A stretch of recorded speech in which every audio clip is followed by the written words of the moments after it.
সুপ্রিয় শিক্ষার্থীবৃন্দ, আসসালামু আলাইকুম। ফাহাদ টিউটোরিয়ালের আরেকটি ক্লাসে তোমাদের স্বাগতম। আজকে আমরা পড়ছি ইংরেজি প্রথম পত্র, unit 8, lesson 1B, world heritage. তোমরা দেখতেই পাচ্ছ যে এই অধ্যায়টি এসএসসির জন্য বেশ গুরুত্বপূর্ণ, কেননা এই অধ্যায়টি এখানে তোমরা দেখতে পাবে রাজশাহী বোর্ড 2025, যশোর বোর্ড 2025 এবং 2020, চট্টগ্রাম ও ময়মনসিংহ বোর্ড 2020 সহ আরও বেশ কয়েকবার এই অধ্যায়টি, এই লেসনটি আমাদের এসএসসি পরীক্ষায় যেহেতু এসেছে, সুতরাং this is quite an important lesson for আস।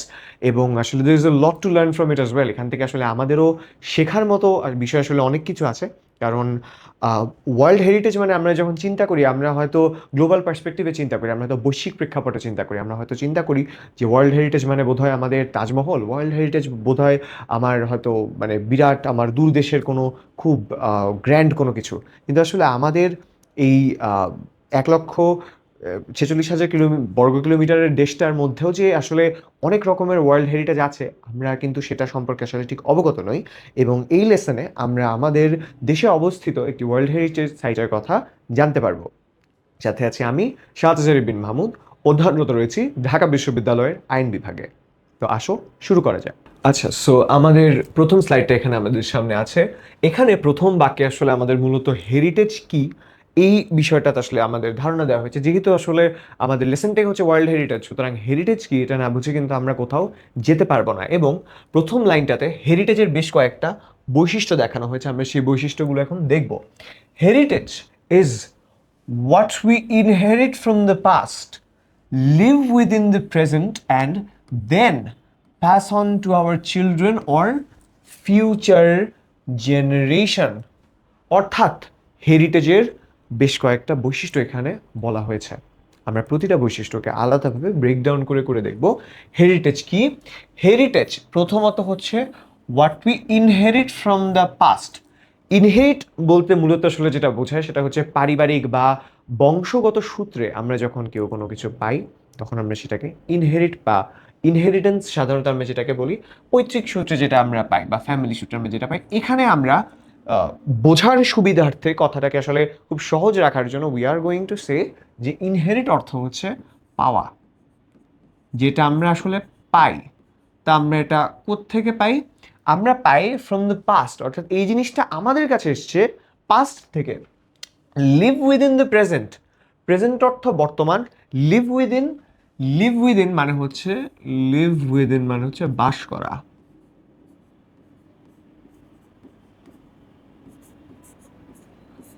তোমরা কেউ আবার এটাকে কাইন্ডলি বাস করা বা এরকম, this does look like it, বয়াকার দন্তাস দিয়ে বাসও স্পেল করা হয়। যাই হোক, বাস করা অর্থাৎ আমরা যে জিনিসটা নিয়ে আমাদের প্রেজেন্টে বা বর্তমানে আমরা যে জিনিসটা নিয়ে আছি, যে জিনিসটা আমাদের অতীত থেকে এসছে এক নাম্বার, যে জিনিসটা নিয়ে আমরা প্রেজেন্টে বা বর্তমানে আছি, অ্যান্ড মোস্ট ইম্পর্টেন্টলি দেন যে জিনিসটাকে আমরা we pass on to our children or future generation. অর্থাৎ আমরা যেই জিনিসগুলোকে আমরা নিজেরাও অতীত থেকে গ্রহণ করেছি, সেই জিনিসটা নিয়ে আমরা থাকছি এবং পরবর্তীতে আমরা আবার আমাদের ফিউচার জেনারেশনকে দিয়ে দিব, এমন জিনিসটাই তো হেরিটেজ। তুমি চিন্তা করো, যেই জমিটা একজন ব্যক্তি পারিবারিক সূত্রে পায়, সেই জমিটার একটা বৈশিষ্ট্য কি, জমিটা আগেও তার ফ্যামিলিরই ছিল, সে যখন পাচ্ছে সেটাও তার কাছে থাকছে। দেন সে যখন এটা মানে সে যখন বয়োবৃদ্ধ হবে বা যখন তার সময় আসবে, he is going to hand it over to his children, সে তখন এটা তার সন্তানদেরকে দিয়ে দেবে। এবং যখন সে দিয়ে দেবে তখন কি হবে? তো যেই ঘটনাটা ঠিক ঘটছে, যে পরিক্রমাটা হচ্ছে, একই বিষয়টা কিন্তু আমরা হেরিটেজের ক্ষেত্রে দেখছি। হেরিটেজ আমরা প্রথমত আমরা এটা ইনহেরিট করছি, আমরা এটা প্রথমত ইনহেরিট করছি from the past. Live within the present, আমরা এটা নিয়ে প্রেজেন্টে থাকছি, এবং then we pass on to our children. অর্থাৎ হেরিটেজের তিনটা খুব গুরুত্বপূর্ণ বৈশিষ্ট্য। এই তিনটা বৈশিষ্ট্য বা এই তিনটা ক্রাইটেরিয়া যখন কোনো কিছু মিট করবে, তখনই আমরা সেটাকে হেরিটেজ বলতে পারবো। আচ্ছা, তারপরে কি আছে এখানে? Our unique source of life and inspiration is our cultural and natural heritage. অর্থাৎ এখানে ইউনিক অর্থ আমরা জানি হচ্ছে যেটা হচ্ছে একটু স্পেশাল বা ডিফারেন্ট, যে জিনিসটা একটু বিশেষ হয় বা অনন্য হয়, যেটাকে আমরা ইউনিক বলি। আমাদের ইউনিক অর্থ হচ্ছে অনন্য। আচ্ছা, তো যে অনন্য, source of life, source of life মানে কি? সোর্স অফ লাইফ মানে, আমি একদম সহজ বাংলায় যদি বলি, সোর্স অফ লাইফ মানে হচ্ছে জীবন উৎস। তো জীবন উৎস আসলে কি? জীবন উৎস বলতে হচ্ছে, মনে করো এক একটা জাতির এক একটা সমাজের, এক একটা জাতিসত্তার তারা এক একটা আকাঙ্ক্ষা নিয়ে বেঁচে থাকে। তোমরা অনেকে হয়তো আমেরিকান ড্রিম নামের একটা কনসেপ্টের কথা শুনেছো, যে আমেরিকানরা আসলে তারা জীবন জীবিকা নির্বাহ করে ওই একটা লক্ষ্যকে করার জন্য, that is the American dream. তারা আমেরিকান হিসেবে তাদের জীবনকে দেখতে চায়। তো সেরকম আসলে মনে করো আমাদেরও নিজেদের একটা ইউনিক সোর্স অফ লাইফ আছে, বা জীবনের জীবন উৎস, সেটা হচ্ছে আমাদের source of life. And inspiration, inspiration অর্থ হচ্ছে অনুপ্রেরণা। তাইলে আমাদের এই unique source of life and inspiration, অর্থাৎ আমাদের যে সোর্স অফ লাইফটা সেটাও যেমন ইউনিক, একই সঙ্গে সঙ্গে আমাদের যে ইন্সপিরেশন বা যে অনুপ্রেরণাটা, সেই অনুপ্রেরণাটাও কিন্তু ইউনিক, বা এটা আসলে আনকমন, দেখা যায় না এরকম। সো এই দুইটা বিষয় মিলিয়ে is our cultural and natural heritage, অর্থাৎ আমাদের কালচারাল এবং ন্যাচারাল যে হেরিটেজটা, এই দুটো জিনিস আমাদের ইউনিক সোর্স অফ লাইফ, এবং আমাদের যে আসলে ইন্সপিরেশনটা আছে এটার পেছনে, ইউনিক সোর্স অফ লাইফ বা আমাদের যে অনন্য জীবন উৎসের পিছনে আমাদের যে অনুপ্রেরণা, এই দুটো জিনিস মিলিয়ে একত্রিতভাবে তৈরি করছে আমাদের, বা সংগঠিত হচ্ছে এই দুটার মাধ্যমেই আমাদের natural and cultural heritage. Cultural মানে কি সাংস্কৃতিক, এবং ন্যাচারাল মানে হচ্ছে আমাদের আসলে প্রাকৃতিক যে হেরিটেজটা, বা আমাদের মনে করো হেরিটেজগুলো তো আসলে অনেকভাবে আমরা পাই। So one of the sources of said heritage is also nature. So এই যে ন্যাচারাল হেরিটেজটাও যে আসছে, সেটার উৎস হচ্ছে আমাদের এই source of life. when we speak of world heritage, speak of মানে কি, speak of মানে হচ্ছে কথা বলা, বিষয়ে কথা বলা।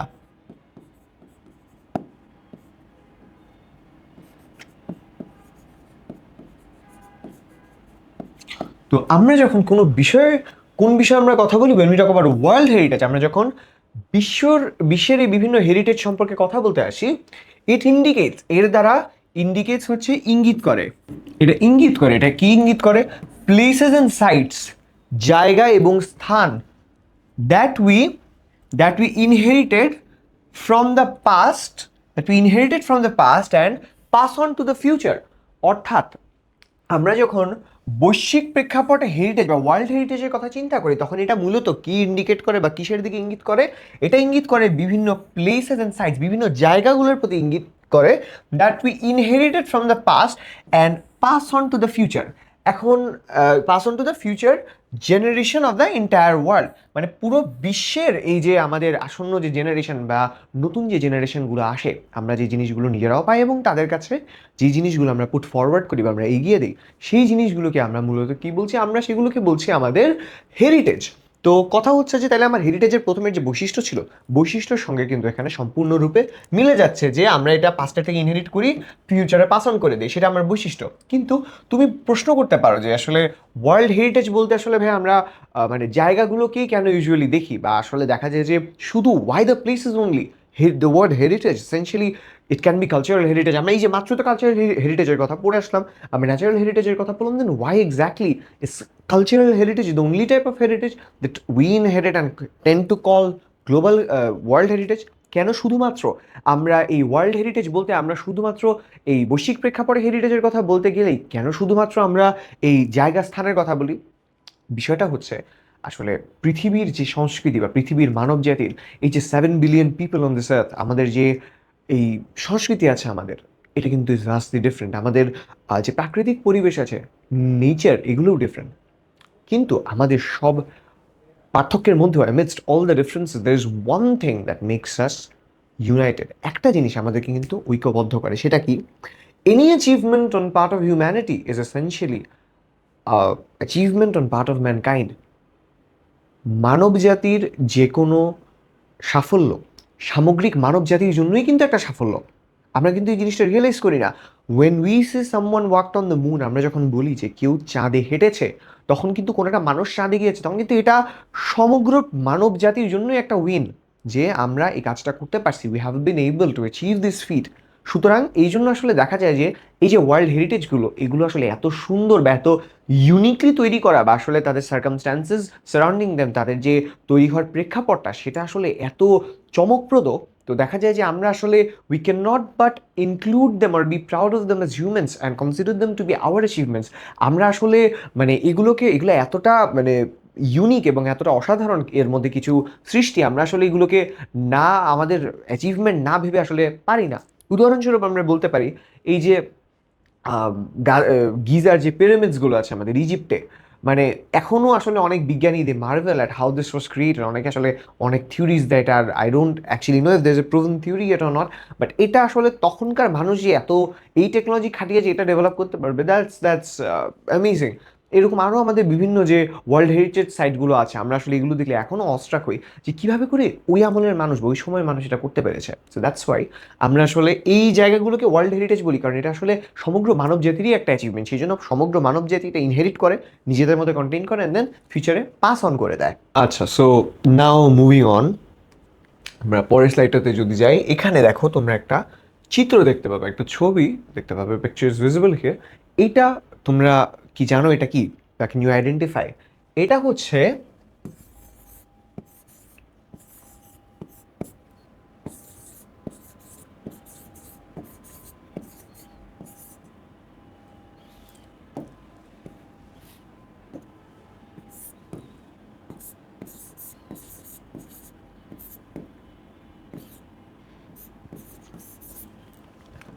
এটা আমাদের 7 গম্বুজ মসজিদ। 7 গম্বুজ মসজিদ, বা এটার ইংরেজি নামটা যেটা হচ্ছে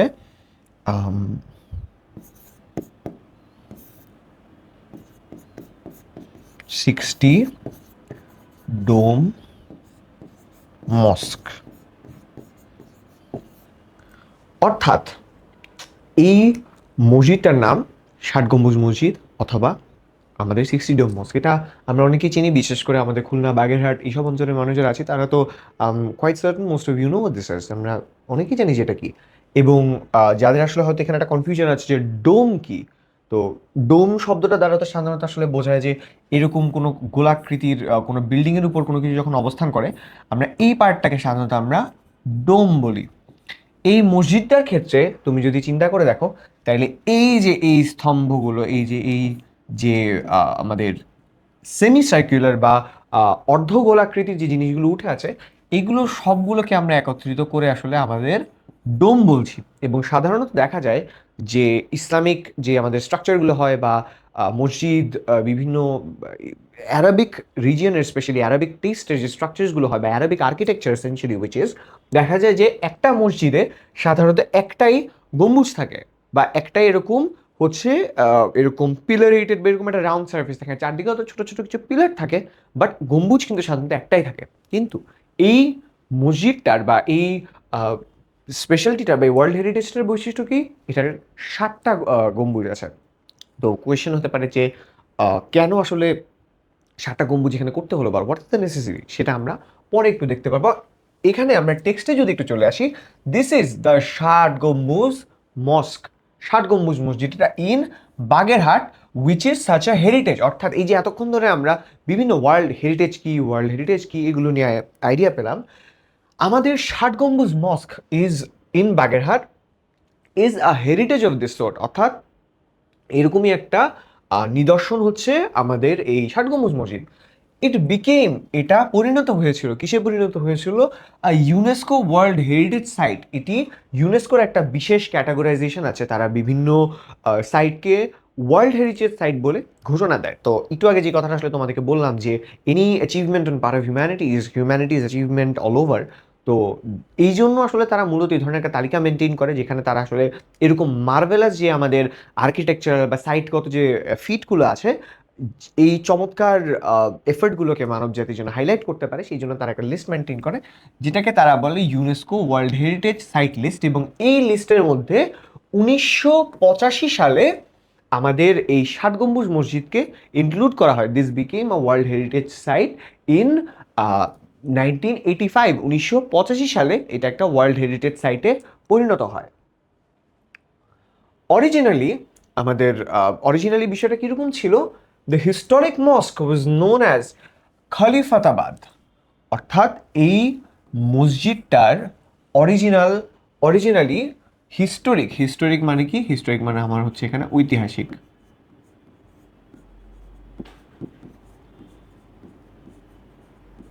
আমার ঐতিহাসিক মসজিদ যে শহরটার নাম, অর্থাৎ এই মানে এই যে বাগেরহাট যে জেলাটা বা এই অঞ্চলটা যেখানে এই মসজিদটা অবস্থিত, এটা এই হিস্টোরিক, এটাকে মস্ক সিটি বলা হয়েছে, অর্থাৎ এখানে আসলে অনেক মসজিদের শহর বলা হয়েছে এটাকে, কারণ এখানে অনেক মসজিদ এক্সিস্ট করতো। এবং এই যে মসজিদের শহর যেখানে বর্তমানে আমাদের সার্গমুড মসজিদ অবস্থিত, this area was entirely non historically, ঐতিহাসিকভাবে এটা কী হিসেবে জানা ছিল? অ্যাজ খলিফাতাবাদ, অর্থাৎ খলিফাতাবাদ নামের এই এলাকাটাতে অনেক মসজিদ ছিল একসময়। ইট is situated at the outskirts of Bagerhat. তো এটা কোথায় অবস্থিত? এটা বাগেরহাট, আমাদের বাগেরহাট জেলার আউটস্কার্টসে অবস্থিত। আউটস্কার্টস মানে কি? আউটস্কার্টস মানে হচ্ছে তোমার শহরের বাইরের যে দিকগুলো, সেগুলোকে আমরা ইউজুয়ালি আউটস্কার্টস বলি বা আমাদের শহরতলি।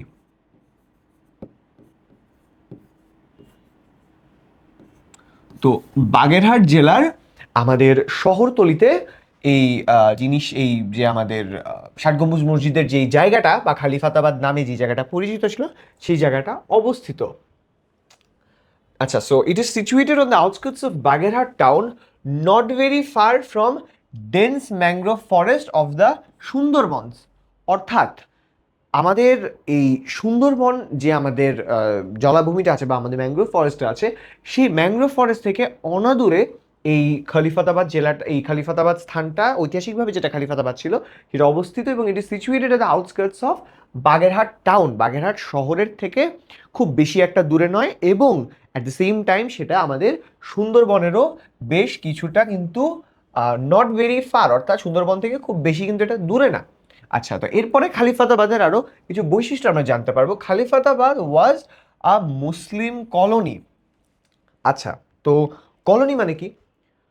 কলোনি মানে হচ্ছে সাধারণত এমন একটা জায়গা যেখানে আসলে একই অনেক ধরনের লোকজন তারা বসবাস করেন, বা এক শ্রেণীর মানুষজন বসবাস করেন। মনে করো আমরা একটা জায়গা আছে CAAB কলোনি বা আমাদের ক্যাব কলোনি। ক্যাব কলোনি মানে কি?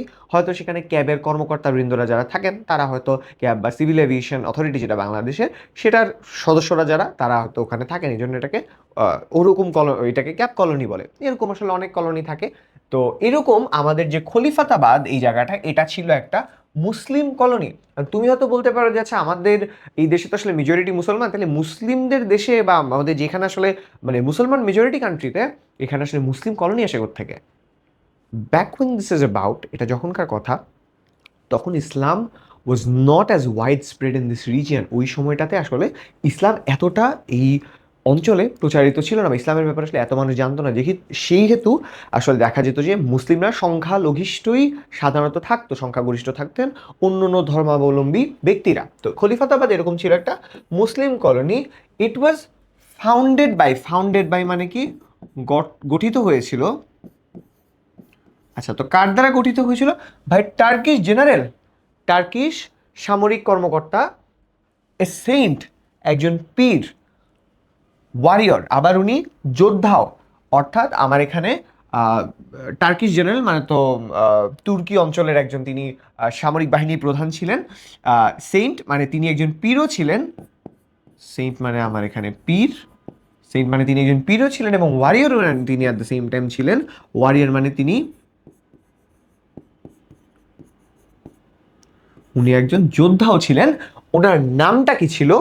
ওনার নামটা আমাদের এখানে ছিল উলুগ খান জাহান। ইউজুয়ালি ওনাকে মানুষজন খান জাহান হিসেবেই আমরা সাধারণত ওনাকে চিনে থাকি। ওনার নামটা হচ্ছে কি? ওনার নামটা Khan Jahan. In the 15th century. 15th century মানে কি? তোমরা কি বলতে পারবা এখন কোন সেঞ্চুরি চলে? আমরা এখন ডেটটা লিখি 2026। 2026 দেখে এখানে সেঞ্চুরি আমরা ছোটবেলায় পড়ে আসছি, ওয়ান্স, টেন্স, একক, দশক, শতক। তো দেখে হয়তো শতক, শতাব্দী, সেঞ্চুরি মনে হয় ভাই। আচ্ছা, হয়তো আমার এখানে 20th সেঞ্চুরি চলতেছে। It is wrong. আমাদের এখন বর্তমানে চলমান রয়েছে 21st সেঞ্চুরি। অর্থাৎ 2000 সামথিং সালে যদি 21st সেঞ্চুরি হয়, মানে বোঝা যাচ্ছে যে এক করে আমাদের সেঞ্চুরি চেয়েতে এক সাল বিয়োগ হবে। মানে এই যে 15th সেঞ্চুরির ঘটনাটা, এটা তাইলে আলটিমেটলি কখনকার ঘটনা? এটা আলটিমেটলি আমাদের 1400 সাল দিককার ঘটনা। This is a tale from around the 1400s। 1400 সালের দিককার কথা। আমরা জানি যে আমাদের এরপরে মোটামুটি এর মাঝখানে অনেক কিছু, অনেক টাইমলাইন হয়, যের মধ্যে আসলে তখন তার মানে একটা সময় যখন এখানে মুসলিম কলোনি ছিল, তার মানে সেখানে অন্যান্য ধর্মাবলম্বীদের গরিষ্ঠতা ছিল। সেখান থেকে আসলে ব্রিটিশরা যদি 1757-তে এসে থাকে, তার মানে এই পিরিয়ডের মধ্যে আসলে দেখা গিয়েছে যে বেঙ্গল বা আমাদের সাবকন্টিনেন্টে মুসলিম রুলের যে বিষয়টা সেটা এসেছে, এবং এই মুসলিম রুল এক্সপ্যান্ড করার ক্ষেত্রে আসলে দেখা গিয়েছে যে এই উলুগ খান জাহানের মতোই আরও অন্য যারা ছিলেন, তারা বিভিন্ন ব্যক্তিবর্গ এটাতে আসলে তাদের অবদান রেখেছেন। এবং এই পাশে তোমরা একটা ছবি দেখতে পাচ্ছ, খুব ছোট করে যদিও ছবিটা দেওয়া হয়েছে। এখানে আমরা ছবিটাতে দেখতে পাই যে আমাদের উলুগ খান জাহানের ব্যবহৃত তার আসলে কিছু মানে হেলমেট, তার এখানে একটা হেলমেট, এখানে হয়তো ছবিটা অত স্পষ্ট দেখা যাচ্ছে না। এটা এখানে আসলে বিভিন্ন রকমের কোনানিক বা অ্যারাবিক ইনস্ক্রিপশন এখানে খোদাই করা আছে, খচিত করা আছে। এটা হচ্ছে তার একটা ঢাল, এবং এটা আরেকটা ঢাল, এটা তার একটা হেলমেট। এখানে তার আসলে ব্যবহৃত কিছু জিনিস বা তার বাহিনীর ব্যবহৃত কিছু জিনিস মোস্ট লাইকলি এখানে আমাদের দেখানো আছে। আচ্ছা, এরপর the infrastructure of the city reveals significant technical skills in many mosques as well as early Islamic monuments. অর্থাৎ ইনফ্রাস্ট্রাকচার অর্থ কি? ইনফ্রাস্ট্রাকচার অর্থ হচ্ছে আমাদের অবকাঠামো।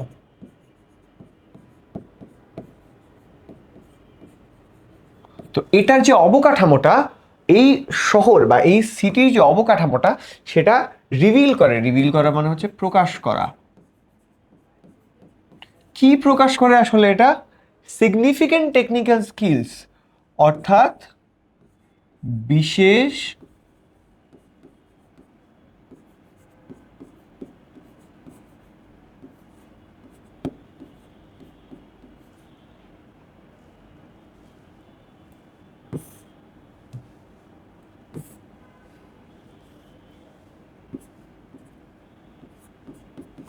বিশেষ কারিগরি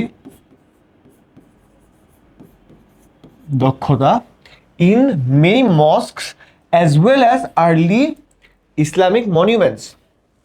অর্থাৎ এখানে এই শহরের যে আমাদের অবকাঠামো, এই অবকাঠামো বা এই যে কোন শহরের কথা এখানে বলা হচ্ছে, এটা আমরা আগের স্লাইডে পড়ে আসছি, আমাদের মসজিদের শহর যেটাকে বলা হতো খলিফাতাবাদ।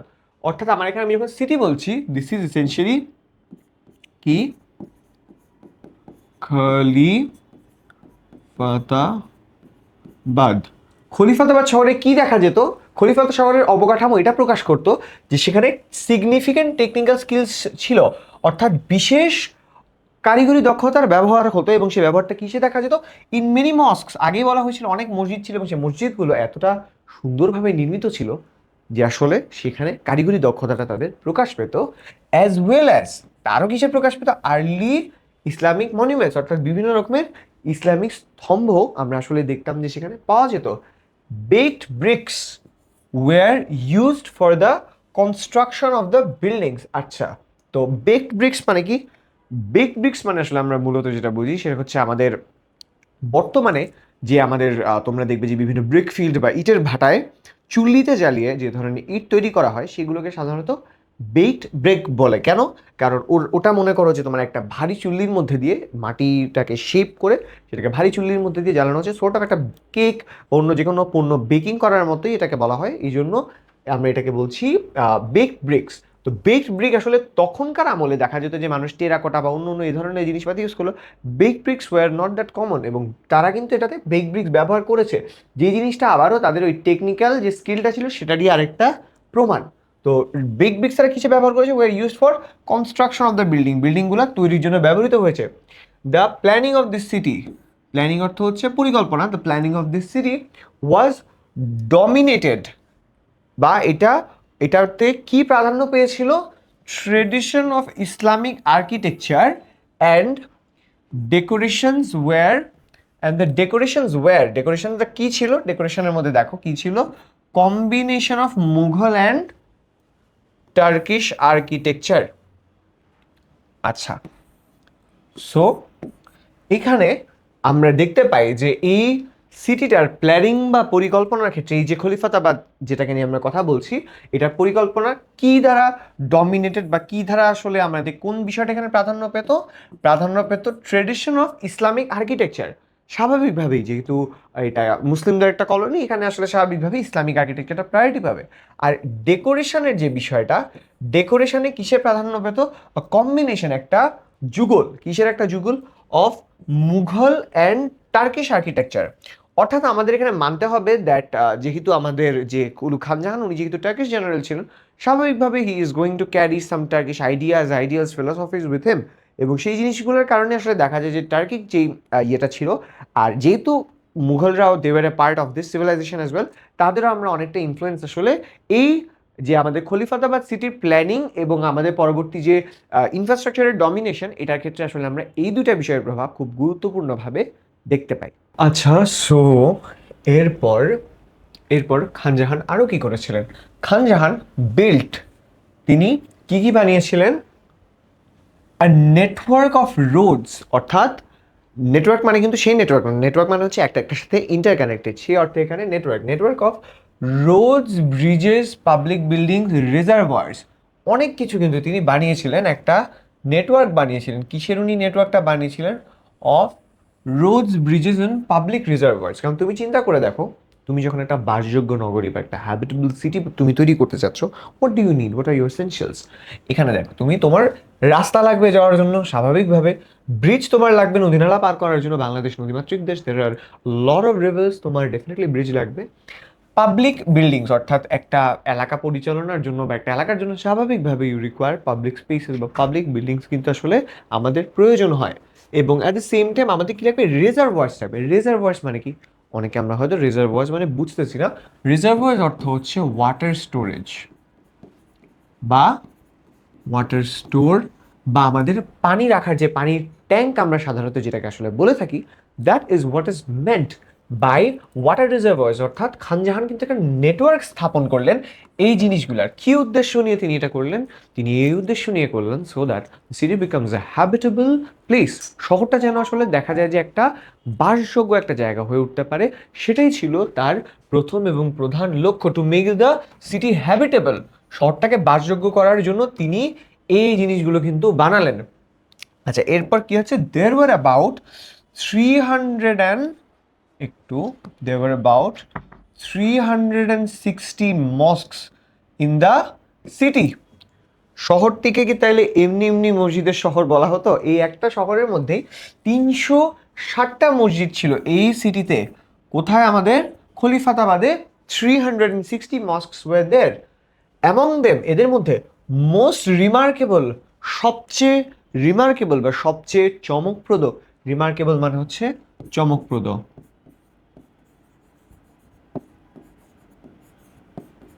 সবচেয়ে চমকপ্রদ কোনটা ছিল? Is the multi domed. Multi dome মানে কি? যেখানে আসলে দেখা যায় যে তোমার একাধিক গম্বুজ, ডোম মানে আমরা আগে এটা এস্টাবলিশ করেছি, ডোম মানে গম্বুজ, সুতরাং একাধিক গম্বুজ বিশিষ্ট 60 গম্বুজ মসজিদ, অর্থাৎ আমাদের যে ওয়ার্ল্ড হেরিটেজ সাইট, এটা ছিল এই 360 মসজিদের মধ্যে। 360টা মসজিদ ছিল, তার মাঝেও সবচেয়ে রিমার্কেবল ছিল কোনটা? আমাদের এই মাল্টিডোম 60 গম্বুজ মসজিদ। দ্য মসজিদ ইজ ইউনিক। এটা কেন unique? In the sense that, এই চিন্তায় বা এই ধারণায় এই জায়গাটা ইউনিক যে এটা 60 পিলার্স, এটা 60টা পিলার বা খুঁটি আছে, দ্যাট সাপোর্ট, এটা সাপোর্ট প্রোভাইড করে। কোন জিনিসটাকে সাপোর্ট প্রোভাইড করে? Support the roof. এটার 60টা পিলার মিলে আমার রুফটা বা আমার যে ছাদটা, এটাকে সাপোর্ট করছে উইথ, এখানে আরও কি আছে আমার? With 77 low height domes. অর্থাৎ আমার এখানে 77টা এমন ডোম আছে বা 77টা এমন গম্বুজ আছে, মানে মনে করো তোমার এই 60টা গম্বুজ তো আসলে দেখা যায় এরকম এরকম উপরের দিকে, তো নিচে আসলে এই যে স্বাভাবিকভাবে এই গম্বুজগুলোর একটা ওয়েট আছে, গম্বুজগুলো তো তারা নিশ্চয়ই ভারী, তারা একটা ওজন এদিকে প্রয়োগ করছে। তো এই গম্বুজটাকে ধরে রাখার জন্য আমার এরকম এখানে কয়টা পিলার আছে? আমার এখানে 60টা পিলার আছে। 60টা আমার এটার আছে, আমার এটা আছে 60টা, সুতরাং এটাকে ধরে রাখার জন্য 60টা আছে। এবং অ্যাট দ্য সেম টাইম আমার 72 লো হাইট ডোমসও আছে, অর্থাৎ আমরা মসজিদে হয়তো অনেকেই খেয়াল করেছি যে একটা মসজিদ ভবনটা আসলে যদি দেখা যায় যে এরকম হয় যে মাঝে এরকম বড় একটা স্পেস জুড়ে আমরা তো মিনারটা দেখতে পারলাম বা আমাদের ডোমটা গম্বুজটা আমরা দেখতে পারলাম, ভেতরে গিয়ে কিন্তু আমরা দেখবো যে আরেকটা ছোট গম্বুজ এখানে দেখা যায়, the relatively smaller dome is visible. তো এখানেও আসলে এরকম আমাদের আরও তাহলে কয়টা ছিল, 77টা লো হাইট ডোম সাপোর্ট করতো। তারপরে 4 towers at 4 corners have smaller height domes at the top as well। অর্থাৎ মসজিদটা তো এরকম 4 কোণা আকৃতির ছিল, 4 কোণার এরকম 4 কর্নার এরকম 4টা টাওয়ার কিন্তু এখানে এস্টাবলিশ করা হয়েছিল। এবং এই টাওয়ারগুলোর উপরেও আবার ইন্ডিভিজুয়াল একটা একটা করে তোমার আসলে এখানে এই 4 domes at the top as well, মানে এখানে 1 2 3 4 4টা কর্নারের 4টা টাওয়ারের উপরেও কিন্তু 4টা ডোম আমার এখানে ছিল। তো এই হচ্ছে মোটামুটি আমাদের মসজিদটা। এখানে কিন্তু আমরা খুব ভিভিড একটা ডিসক্রিপশন পাই, খুব ইম্পর্টেন্ট কিছু ইনফরমেশন। আমার এখানে 360টা মসজিদ সেখানে ছিল। এটা মোস্ট রিমার্কেবলটা হচ্ছে 7 গম্বুজ মসজিদ, মোস্ট ইউনিক যেহেতু এটা 60টা পিলার ছিল দ্যাট সাপোর্টেড দ্য রুফ। এটার 77টা লো হাইট ডোম ছিল, 4টা টাওয়ার ছিল 4টা কর্নারে। আচ্ছা, মুভিং অন। এরপরে vast prayer hall has 11 arched doorways. অর্থাৎ 11টা আর্চ মানে কি? আর্চ মানে হচ্ছে তোমার এরকম যখন আমরা কোনো কিছুকে বাঁকানো কোনো কিছু আমরা দেখতে পাই, এই যে মনে করো তোমার এটা একটা আর্কিটেকচারাল স্ট্রাকচার, এই জিনিসটাকে তখন কিন্তু আমরা বাঁকানো অংশটাকে বলবো হচ্ছে একটা আর্চ। এটা হচ্ছে আমাদের আর্চ। এটা যদি আমার কথার কথা যে কোথাও একটা এন্ট্রি হবে, এটা যদি গেট হয় আমার, তাহলে এটা হচ্ছে আমার রাস্তা, এটা হলো আমার মোটামুটি একটা আর্চ। তাইলে এই যে আর্চটা, দ্য ভাস্ট প্রেয়ার হল, নামাজের যে অংশটা সেটা কতটা, 11টা ডোরওয়ে ছিল, তার 11টা দরজা ছিল। অন দ্য ইস্টে 11টা দরজা ছিল, and 7 each on the north, and 7 each কোথায়, নর্থ অ্যান্ড সাউথে। কেন সেটা করা হয়েছিল? এটা কিন্তু অকারণে করা হয়নি, সেটা করার কারণ আছে, ফর লাইট অ্যান্ড ভেন্টিলেশন। অর্থাৎ আলো এবং আমার ভেন্টিলেশন যেন আসলে আসতে পারে, সেটার জন্য আমরা দেখতেছি কি আরো নর্থ অ্যান্ড সাউথটার 7টা ডোরওয়ে কিন্তু আমার এখানে তৈরি করা হয়। অর্থাৎ 11টা arch doorway plus 7 each on the north and south side. তাহলে আমার 11 প্লাস হচ্ছে আমার 7 ইন্টু 2 14, এখানে হচ্ছে 11 প্লাস 14, মানে মোটামুটি আমার তাহলে 25টার মতো কিন্তু আমরা এখানে দেখতেছি যে দরজা ছিল আমার এই 7 গম্বুজ মসজিদে। দেয়ার আর অ্যাবাউট 25 ডোরওয়েজ। It has 7 আইলস। আইলস মানে কি? আইলস মানে হচ্ছে তোমার আমরা ক্ষেতের আইল বলি না যেটাকে, মানে যেটা মাঝখান দিয়ে কোনো কিছুকে চিরে চলে যায় সেটাকে, মানে মনে করো দুটো ক্ষেত পাশাপাশি, এটা কানেক্ট করছে না, মাঝখান দিয়ে কি আছে, মাঝখান দিয়ে একটা আইল আছে। তো এরকম 7টা আইল আছে। এই আইলগুলো কি করে, running along the length of the মস্ক। এই মস্কের যে বা মসজিদের যে সম্পূর্ণ দৈর্ঘ্যর এটা আসলে দৈর্ঘ্য বরাবর এটা আছে। অ্যান্ড 11 ডিপ কার্ভস, 11টা গভীর কার্ভ বা এরকম কার্ভেচার এরকম আছে। কিসের এক্সকিউজ মি, সরি, আচ্ছা, সো কি এখানে যেটা বলছিলাম কার্ভ আছে, তো আমার এখানে কিসের কার্ভেচার আছে, between the slender stone columns. অর্থাৎ আমরা এই যে একটু আগে পড়ে আসলাম না, যে এখানে এরকম তোমার সরি, এখানে যে আমরা একটু আগে পড়ে আসলাম যেখানে এরকম তোমার 7টা পিলার আছে দ্যাট সাপোর্ট, এবং নিশ্চয়ই অনেকগুলো কলামও আছে। তো এই যে তোমার 11টা কার্ভ আছে between the slender stone column. Slender মানে হচ্ছে আমাদের চিকন বা পাতলা,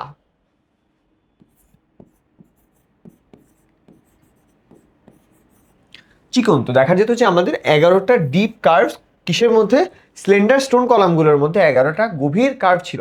this columns support carving arches. এগুলা কার্ভিং আর্চগুলোকে সাপোর্ট করে, ক্রিয়েটেড বাই দ্য ডোমস। অর্থাৎ এখানে কিন্তু একটা বোঝার মতো একটা বিষয় আছে। কার্ভিং আর্চেস মানে কি, আগে আমরা বলেছি যে এটা হচ্ছে একটা আর্চ। এখন তুমি চিন্তা করো, তুমি যদি আসলে একটা জায়গায় এরকম একটা ডোম বসাও, স্বাভাবিকভাবে তোমার ডোমটা ভেতর দিয়ে ফাঁপা থাকবে, তো জিনিসটা অনেকটা আসলে দেখতে এরকম হবে। অ্যান্ড তুমি যখন আবার এটার উপর একটা ফ্ল্যাট জায়গা বসায় দিবা, মানে ভেতর থেকে জিনিসটা কিন্তু আসলে দেখতে এরকম লাগবে তোমার কাছে। তুমি যখন ঢুকবা এই দিক দিয়ে, তুমি যখন ঢুকবা তখন তোমার কাছে আসলে দেখতে বিষয়টা কিন্তু অনেকটা এরকমই লাগবে। ও ডোম আছে, ডোমের মতো, দ্যাটস ওয়ান থিং। বাট তুমি যখন হেঁটে যাচ্ছ তোমার কাছে কিন্তু দেখতে মনে হয় এটা তো গোল ফাঁপা টাইপের একটা জিনিস। তো এটার কারণে কার্ভ তৈরি হয় এখানে। এই কার্ভ আর্চেসগুলোকে সাপোর্ট করতো কি, এই যে কলামগুলো, চিকন কলামগুলো, এই কলামগুলো আসলে মূলত এই গম্বুজগুলোর কারণে যে ডোরওয়েগুলো তৈরি হতো, সেই ডোরওয়ে কলামগুলোকে এগুলো সাপোর্ট করতো। The thickness of the arches is 6 feet. এই আর্চগুলোর থিকনেস বা ঘনত্বটা হচ্ছে 6 feet and have slightly narrowing হলো অ্যান্ড রাউন্ড ওয়াল। অর্থাৎ এখানে কিন্তু বেশ কয়েকটা কথা আছে।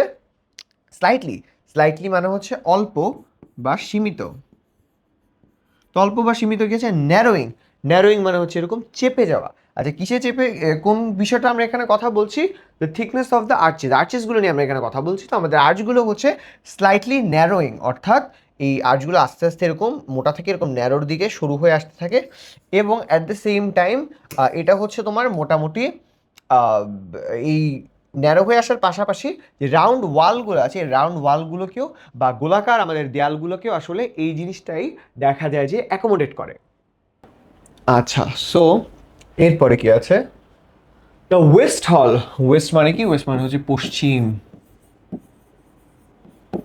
দ্য ওয়েস্ট ওয়াল, পশ্চিমের দেয়ালটা, ইন দ্য ইন্টেরিয়র, ইন্টেরিয়র মানে হচ্ছে, ইন্টেরিয়র মানে কি, ইন্টেরিয়র মানে হচ্ছে ভেতর, ভেতরের দিকেটা কি আছে, হ্যাজ 11 মেহরাবস। আচ্ছা, এখন অনেকে আমরা আসলে হয়তো মেহরাব অর্থ কি সেটা জানি না। মেহরাব অর্থ হচ্ছে মসজিদে তোমরা দেখবা যে ইমাম সাহেব যখন দাঁড়ায় তখন এরকম একটা সেমি সার্কুলার জায়গার ভেতরে উনি আসলে গিয়ে দাঁড়ান এবং উনি ওনার যে কাজটা সেটা সম্পন্ন করে দেয়। এই যে সেমি সার্কুলার জায়গাটা, আমরা এই জায়গাটাকে আসলে মূলত বলে থাকি মেহরাব। এবং আমাদের এই যে ষাট গম্বুজ মসজিদ, এটার পশ্চিম দেয়ালে, অর্থাৎ পশ্চিম দিকে যেহেতু আমরা নামাজটা পড়ি, সুতরাং পশ্চিম দেয়ালে এটার 11টা মেহরাব ছিল। এই জিনিস, এই মসজিদটার নিশ in mosque pointing towards Mecca. তো বেসিক্যালি নিশ মানে হচ্ছে যে আমাদেরকে ট্রেন্ড বা সাধারণত যেটা দেখা যায়, এবং এটা আসলে common in mosque pointing towards Mecca. This mihrabs, এই মেহরাবসগুলো আর ডেকোরেটেড উইথ, কি দ্বারা decorated, decorated with stone work, আমাদের পাথরের কারুকাজ দ্বারা decorated, and with terracotta. Terracotta কি, টেরাকোটা হচ্ছে আমাদের পোড়ামাটি।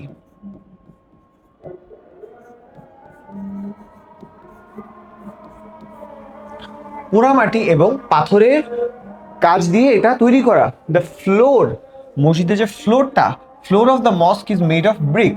আমরা শুরুতেই পড়েছি যে মসজিদটা বেক ব্রিক্স দ্বারা তৈরি হতো, এবং এটা যে ফ্লোরটা সেটা ব্রিক বা আমাদের ইট দিয়ে তৈরি করা হতো। Besides being used as a prayer হল, প্রেয়ার হল মানে নামাজের স্থান, তো নামাজের স্থান হিসেবে ব্যবহার হওয়ার পাশাপাশি Khan Jahan use to send mosque, his to send the mosque his court to, Khan Jahan use the mosque as his court to, অর্থাৎ খান জাহান মসজিদটাকে আরও কি হিসেবে ব্যবহার করতেন, হিজ কোর্ট, অর্থাৎ ওনার দরবার সভা হিসেবে ব্যবহার করতেন। এখন মনে করো যখন এলাকার রাজা বা যিনি আসলে ওই অঞ্চলের রাজা, উনি যখন বলছেন যে আমার রাজ দরবার বসবে মসজিদে, there is no way that this place like does not get lot of respect, right? বা এটা অনেক সম্মানের সাথে যায় না যদি না এখানে এরকম একটা কথা বলা হয়ে থাকে। টুডে, এখন, it is one of the greatest tourist attraction, এটা এখন আসলে অন্যতম একটা পর্যটক স্থান হিসেবে, পর্যটকদের পছন্দের একটা পর্যটন স্থান হিসেবে আমরা এখন এই জায়গাটি দেখতে পাচ্ছি। ইট মানে কি, ইট মানে হলো আমার 60 গম্বুজ মস্ক। বেয়ার ইন মাইন্ড, এখানে কিন্তু অন্য কিছু নিয়ে কথা হচ্ছে না, এখানে ইট বলতে ওটাকেই বোঝানো হয়েছে। Today it attracts the greatest tourist attraction and one of the best architectural beauties of Bangladesh, অর্থাৎ আমাদের দেশের অন্যতম একটা সুন্দর যে আমাদের আর্কিটেকচারাল কাজ বা আমাদের স্থাপত্য শৈলীর এক অসাধারণ নিদর্শন হচ্ছে আমাদের এই যে ষাট গম্বুজ মসজিদ, যেটা আসলে ওয়ার্ল্ড হেরিটেজ এই জন্যই হয়েছে because of its unique nature and the way it is. আচ্ছা, অর্থাৎ এটা হচ্ছে আমাদের অন্যতম বিউটিফুল মসজিদ, and with that that concludes our text. এটা হচ্ছে আমাদের টেক্সটের এন্ড। এখন আমরা দেখব কিছু গুরুত্বপূর্ণ ভোকাবুলারি। প্রথমে আসছে আমাদের হেরিটেজ। হেরিটেজ অর্থ হচ্ছে আমরা যে জিনিসগুলো আসলে দেখা যায় যে আমাদের পারিবারিক সূত্রে গ্রহণ করি, অর্থাৎ প্রপার্টি, ট্রেডিশন, এটা হতে পারে কালচারাল, আমরা বলেছিলাম সাইট হতে পারে, কালচারাল হতে পারে, কোয়ালিটিস, এটা আমাদের নেচার বা ন্যাচারাল যে heritage, that are pass down from the previous family, previous family থেকে আমরা যেটা পাই সেটাই মূলত আমাদের হেরিটেজ। আচ্ছা, মুভিং অন। আউটস্কার্টস, আউটস্কার্টস মানে কি the outer part or the borders of a town or city. মনে করো যে তোমার এটা হচ্ছে তোমার একটা টাউন, এইটা হবে, এই এলাকাগুলো হবে outskirts of the town. Basically just টাউনের বাইরের এরিয়াটাকে আমরা বলছি outskirts of town. General high ranking military officer, একজন স্বাভাবিকভাবে একজন সামরিক বেশ উচ্চ পদমার্গের একজন ব্যক্তি, তিনি জেনারেল। ইনফ্রাস্ট্রাকচার, অবকাঠামোর কি অবস্থা, The basic physical structure and facilities are there, roads, bridges are needed for the operation of a society. অর্থাৎ বেসিক্যালি ইনফ্রাস্ট্রাকচার মানে হচ্ছে আমাদের বেসিক কিছু ফিজিক্যাল স্ট্রাকচার, অর্থাৎ অ্যাকচুয়াল রিয়েল ওয়ার্ল্ডের কিছু স্ট্রাকচার, এবং শুধু কিন্তু স্ট্রাকচার না, কিছু ফ্যাসিলিটিসও বটে, যেমন রোড, ব্রিজেস, স্কুল, বিল্ডিংস ইত্যাদি, যেগুলো আসলে এই সোসাইটিটাকে চালু বা চলমান রাখার জন্য লাগবে। মনুমেন্ট মানে কি? মনুমেন্ট মানে হচ্ছে স্ট্রাকচার অর বিল্ডিংস ইরেক্টেড, তৈরি করা হয়। কেন করা হয়? টু কমেমোরেট মানে কি? সেলিব্রেট অথবা রিমেম্বার।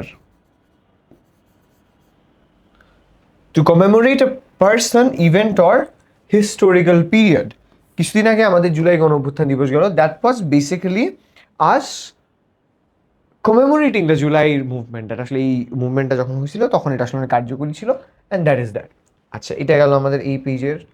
এরপরে হ্যাবিটেবল মানে কি? হ্যাবিটেবল মানে সিম্পল ভাষায় বাসযোগ্য, যেখানে তুমি স্বাচ্ছন্দ্যে বসবাস করতে পারবা। রিজার্ভয়ার্স মানে কি? লার্জ ন্যাচারাল আর্টিফিশিয়াল লেক, বিশাল বড় মাপের একটা lake, used as a source of water supply, যেটাকে আসলে পানি সরবরাহের জন্য ব্যবহার করা হয়, এমন লার্জ ন্যাচারাল বা আর্টিফিশিয়াল লেককে সাধারণত দেখা যায় যে আমরা রিজার্ভয়ার বলে থাকি। আচ্ছা, এরপরে কি আছে? এরপরে আছে রিমার্কেবল মানে স্পেশাল, বিশেষ। ওকে, তারপরে হচ্ছে পিলার্স অর্থ কি? Tall vertical structure used as a support for a বিল্ডিংকে সাপোর্ট প্রোভাইড করার জন্য আমাদের লম্বা এবং ভার্টিক্যাল যে স্ট্রাকচারসগুলো লাগে সেগুলোই হচ্ছে মূলত আমাদের কি? সেগুলো হচ্ছে আমাদের পিলার্স। আচ্ছা, আইলস কি? প্যাসেজওয়ে। কিসের মধ্যে? Passageway between rows of seats আর স্ট্রাকচারাল কলামস, অর্থাৎ কোনো একটা স্ট্রাকচারাল কলাম বা আমাদের এখানে যেটা বলা হচ্ছে রোজ অফ সিটস, এটার মধ্যে যখন আসলে দেখা যায় যে কোনো প্যাসেজওয়ে তৈরি করা হয়, সেটাকে আমরা মূলত আসলে বলি যে আমাদের আইল। আচ্ছা, ভেন্টিলেশন মানে কি? মানে হচ্ছে তোমার বাতাস ঠিকভাবে চলাচল করতে পারে, the provision of fresh air to রুমের বিল্ডিং, এটাই হচ্ছে আমাদের মূলত কি? আমাদের ভেন্টিলেশন। আচ্ছা, এরপর টেরাকোটা কি?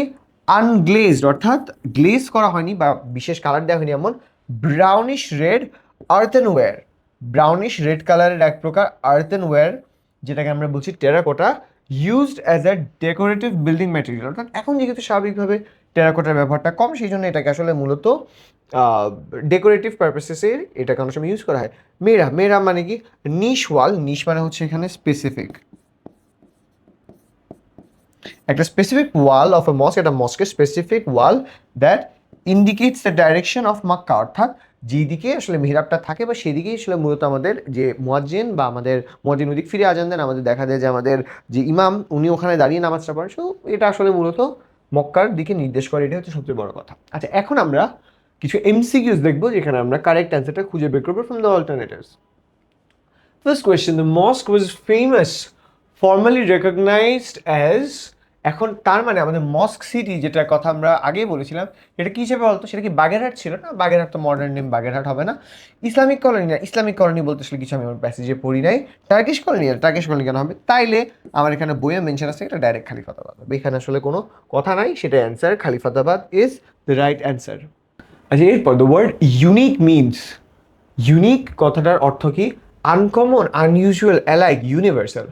তো আনকমন মানে তো আসলে দেখা যায় যে যেটা কমন না, ঠিক আছে। ইউজুয়াল মানে তো সাধারণ, অ্যালাইক মানে একই রকম, ইউনিভার্সাল মানে সবার সাথে যেটা একই রকম। অর্থাৎ এই তিনটা কিন্তু আসলে মানে তাদের ইন্টারনাল মিনিংস জানলে আমরা আসলে বুঝতে পারতেছি দ্যাট অ্যান্সারটা এখানে স্বাভাবিকভাবেই আনকমনই হবে। কারণ ভাই ইউনিক মানে যেটা কমন না, আনকমনও মানে যেটা কমন না, সেটাই আমাদের আনকমন বা unique. So that's why the answer is 1। আচ্ছা, এরপরে মিহরাবস ইন মস্কস আর অ্যাডর্নড, এই অর্থাৎ আমাদের এই যে যেই মস্ক ইন দা মস্ক মানে কি?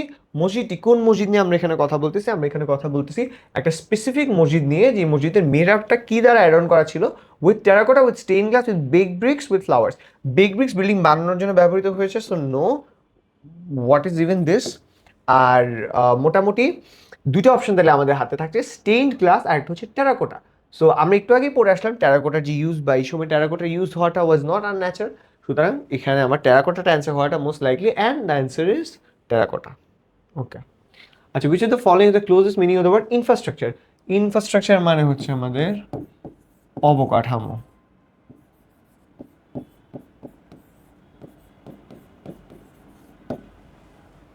আচ্ছা, সো আমাদের এখানে অবকাঠামোটার সাথে ক্লোজ মিনিং করা স্ট্রাকচার হইতে পারে। আর্মেচার রিকনস্ট্রাকশন হবে না, রিকনস্ট্রাকশন মানে পুরানো করা, মানে পুনরায় জিনিসটা তৈরি করা, সারাউন্ডিংস মানে পরিবেশ। And the answer is structure, অর্থাৎ ইনফ্রাস্ট্রাকচারের সবচেয়ে ক্লোজেস্ট মিনিং হলো স্ট্রাকচার।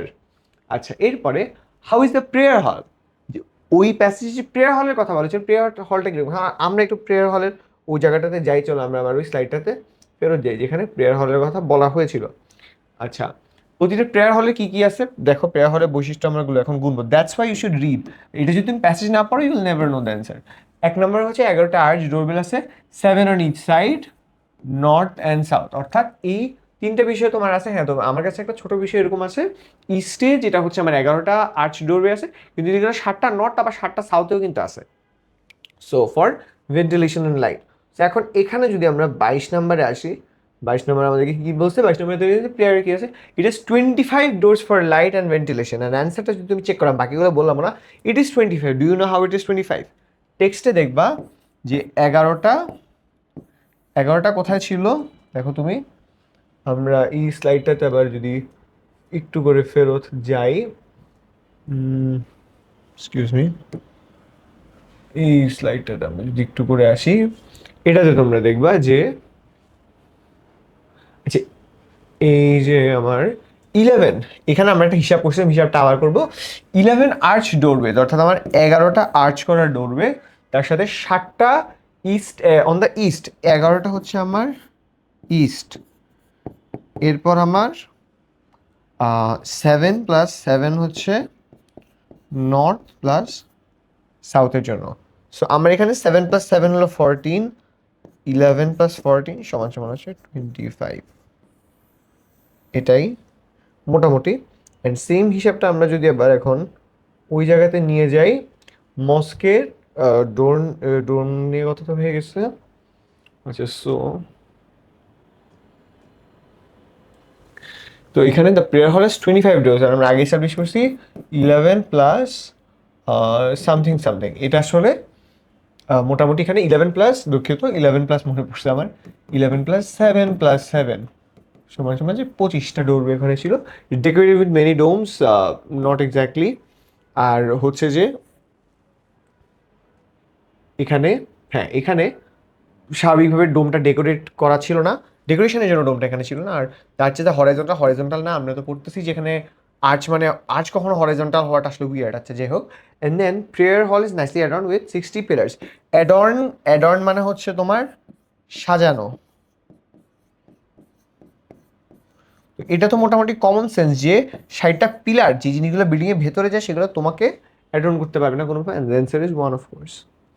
আচ্ছা, which of the following has made Shah Gambuz Mosque the most significant Turkish design heritage combination of Turkish architecture considered as ancient mosque? এটা মোটামুটি আমি বলবো answer should be C, yes.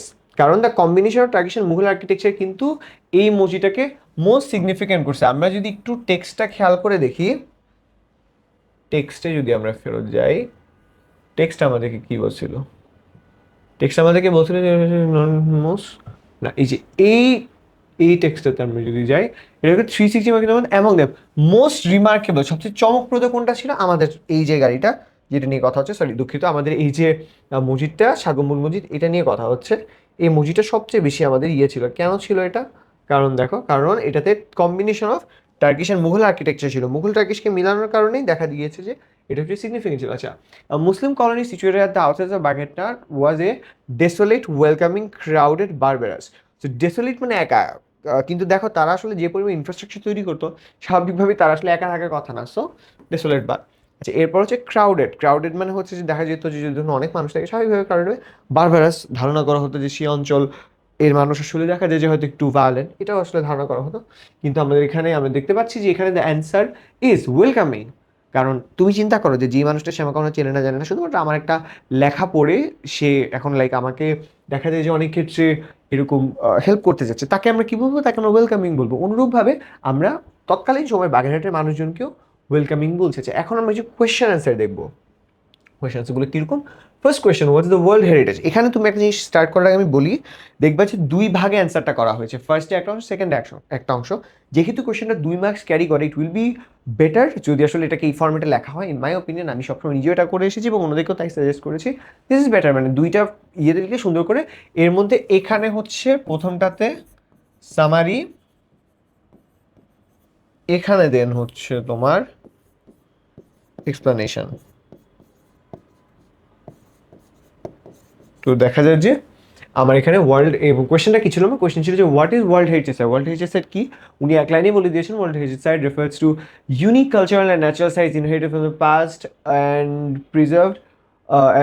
Preserved for all future generations globally. এটা হচ্ছে আমাদের এটা definition.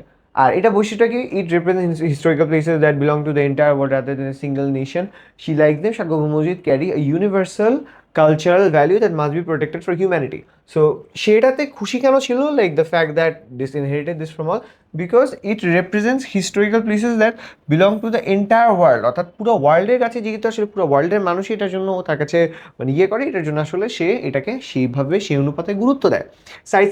Sites like ষাট গম্বুজ মসজিদ ক্যারি ইউনিভার্সাল কালচারাল ভ্যালু, একদম তার যে কালচারাল ভ্যালুটা এটা কিন্তু ইউনিভার্সাল, এটা যে একটা জায়গায় সীমাবদ্ধ সেটা না, বা আমাদের এই মসজিদটার ইউনিভার্সাল যে কালচার ভ্যালু সেটা এক জায়গায় সীমাবদ্ধ না। That must protect from humanity, বা আমাদের that must be protected for humanity, মানব জাতির জন্য আসলে আমাদের এই ধরনের জিনিসপত্র মোটামুটি ইয়ে করতে হবে। আচ্ছা, what does infrastructure of the city reveal? অর্থাৎ এই যে আমাদের যে জায়গাটা নিয়ে আমরা কথা বলছি, এই জায়গাটা যে আমাদের ইনফ্রাস্ট্রাকচার নিয়ে একটা আলোচনা ছিল, সেই ইনফ্রাস্ট্রাকচারটা কী বলে? ইনফ্রাস্ট্রাকচার অফ, আবারও সেম দুই ভাগে ভাগ করা, এখানে মোটামুটি ওয়ান লাইন, আর এটা হচ্ছে এক বা দুই লাইন। দুই লাইনটা উড বি বেটার আর কি, এখানে দুই লাইনটা বেশি, এক্সকিউজ মি, দুই লাইনটা বেশি আসলে আমরা প্রেফার করে থাকি। আচ্ছা, যাই হোক, the infrastructure of Khalifatabad reveal significant technical skills. কি রিভিল করে? এটা significant technical skills and a thoughtful blend of Islamic architecture traditions. অর্থাৎ আমরা এই মসজিদটার প্ল্যানিং দেখে এটা বুঝতে পারছি যে খালিফাতাবাদ কোনো অবস্থাতেই আসলে দেখা যায় যে আনঅর্গানাইজ বা আনপ্ল্যান ছিলেন না। The constructed with big bricks. এখন আসলে বেক করার ব্রিকের মধ্যে যদি তুমি বাচ্চাকে রাখো, the cities early monuments display and advance 15th century civilisation technical expertise. অর্থাৎ এই যে আমাদের ব্রিক দ্বারা, যে ব্রিক দ্বারা বাসাটা কনস্ট্রাক্ট করলো, এই বাসাটা বা দ্য সিটিজ, বা এই যে আমাদের আমাদের যে মসজিদ এখানে তৈরি করা হয়েছে, এই মসজিদটা দ্য সিটিজ আর্লি মনিউমেন্টস, এই সিটিতে যত আর্লি মনিউমেন্ট তৈরি করা হয়েছে display advance 15th century technical expertise. তারা আসলে এই বিষয়ে দেখা যায় এক্সপার্টিস মানে হচ্ছে মতামত, তারা বিভিন্ন বিষয়ে মতামত প্রোভাইড করে। It designs and compares Islamic planning traditions with Mughal and decorative styles. এটা কম্বাইন করে, কোন জিনিসটা combine? Islamic planning traditions and Mughal and Turkish decorative style. এই দুটা জিনিস হচ্ছে এই একটা বিষয়ের মধ্যে আমরা সারপ্লাস খুঁজে পাচ্ছি।